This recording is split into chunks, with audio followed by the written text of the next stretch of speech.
Hello, and welcome to the English Writing Desk. I'm Woody. And I'm Daniel. In the last two lessons, we've been looking at simple and compound sentences. It may be helpful for you to watch those videos before this one. Yeah, didn't you say that in this lesson we were going to be looking at complex sentences? That's right. Because Daniel's worried about complex sentences, I will make this lesson easy. Yeah, I am worried. I'm sure that complex sentences are going to be hundreds of words long and have many, many different clauses. Actually, I've already given you an example. What? But the lesson only just started.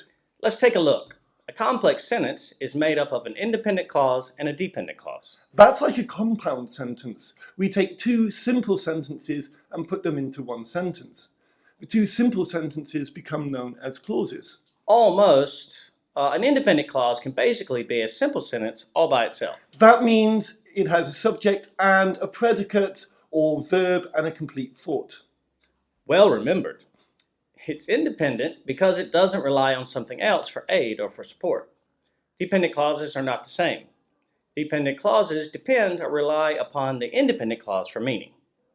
Dependent clauses may often look like they could be sentences by themselves, but without the independent clause, they lack real meaning or a complete thought. Okay, well let's have a look at some examples of complex sentences. Okay, let's look at the one I've already used. Because Daniel is worried about complex sentences, I will make this lesson easy.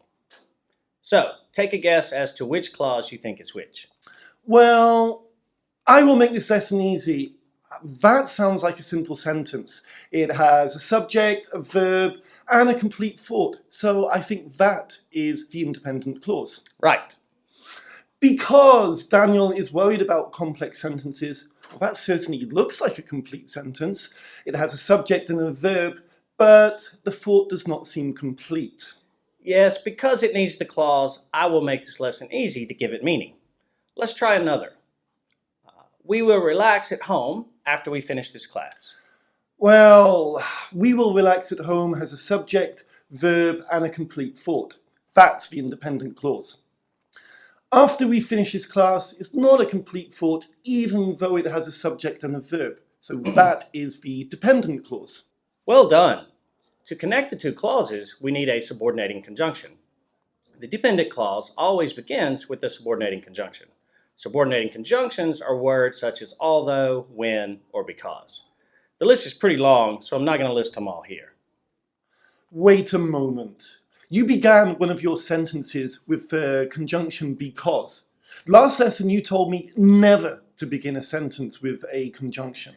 That's true for compound sentences and coordinating conjunctions.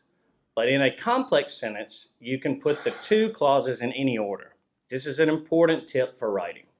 When a sentence begins with a dependent clause, we must use a comma to separate the two clauses. We do not use a comma if the sentence begins with the independent clause.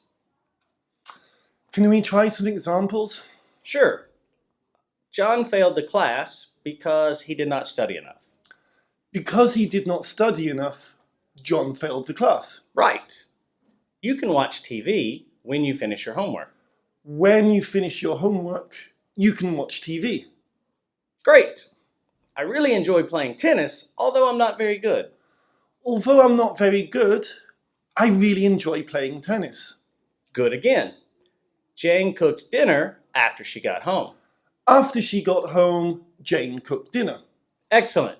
So, a final point about complex sentences. Complex sentences are important because always using simple sentences can be very repetitive.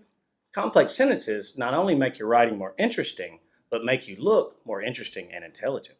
So, let me summarize what I have just learned. A complex sentence is made up of an independent clause and a dependent clause. An independent clause can basically be a simple sentence all by itself. Dependent clauses may often look like they could be sentences by themselves, but without the independent clause, they lack real meaning or a complete thought. To connect the two clauses, we need a subordinating conjunction, such as although, when, or because. The dependent clause always begins with a subordinating conjunction. In a complex sentence, you can put the two clauses in any order. When a sentence begins with a dependent clause, we must use a comma to separate the two clauses. We do not use a comma if a sentence begins with an independent clause. That's about it. Next time, we will look at paragraph formats. Remember to like our Facebook page or subscribe to our YouTube channel for new videos each week. You can do this just by clicking the link below. You can also find worksheets for this episode to help you out. You can find links to that in the description. See you next time. See you next time. Bye-bye.